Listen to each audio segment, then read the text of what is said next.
The world is going through some hard times right now. Because of this, communication and team collaboration in the workplace is going to be difficult for a lot of people. Well, we may not have an answer for the pandemic that is quickly shutting down the planet, but for people that still have to get stuff done, or the people who work in a team based environment that are currently isolated, which is directly affecting your workflow, we may have just what you need when it comes to keeping the collaboration flowing in a suddenly isolated work life. Three of the hardest things to stay on top of when isolated from your teams are connections, communication, and completion of work duties. With MyObjectives, you can maintain clear communication with your teams and everyone's workflows to make sure that your team or your company can still be as functional as possible. One of the values that MyObjectives brings to the work life is the ability to maintain connections. The way we do that is by having multiple places of seeing other people's work, or maybe work that you may be collaborating on. You can link to objectives from other teams across scorecards, making it easy to see others' work. With the linked objectives, the best way to use them is to link to work that coincides with the work that you're currently doing. There are also pooled objectives that split the tasks between team members, whether that's all on one scorecard or across multiple. This gives teams a connected space to see others' work related to their own in an effort to reach a higher objective. Using these types of objectives can help to organize and improve your workflow and your workflow responsibility. When pooling objectives, most of the time, each task needs completion in an objective before it can be marked as finished on the objective level. Seeing as pooling objectives means working with others on tasks to complete an objective, if you aren't completing your part of those tasks, you're holding the entire objective up. Using the responsibilities on objectives makes it obvious when someone's part is or isn't being completed and can help you to identify any roadblocks that may arise during the do mode. Click this little box in the top right corner and it'll take you to the Wizard series, where we discuss how to set the roles for each objective. Another aspect of MyObjectives is the level of communication across teams and individuals.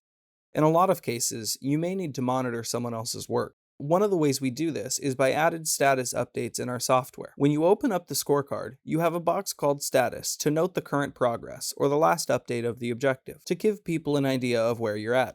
There's also a Conversations tab, where anyone can ask questions, add additional info for your objective, or request an update, as well as a discussion flag column that allows you to throw up to 3 different flags on your objective to make it apparent to others that there needs to be a discussion on that objective. If you are used to being around a team, it could be useful to start adding weekly scrum calls into your work routine, a time to catch up and plan for the week's workload. Discussion flags are useful for meetings as well, because everyone can see that flag and knows from that it's something that we need to talk about. My objectives can also help with organization as well. With the larger company goals and initiatives, you can see what the company is trying to reach.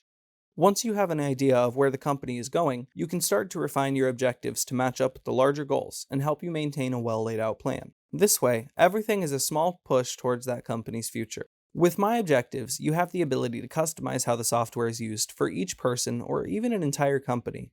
You can change the dashboard to see or remove a few different scorecard stats, as well as having dozens of views and columns to add or remove from the scorecard to fully customize the way you see everyone's work. Let's be real here. There are a lot of perks to working at home right now. It's safe, it's warm, it's private, and it's comfortable. But it can also be very distracting. I mean, come on.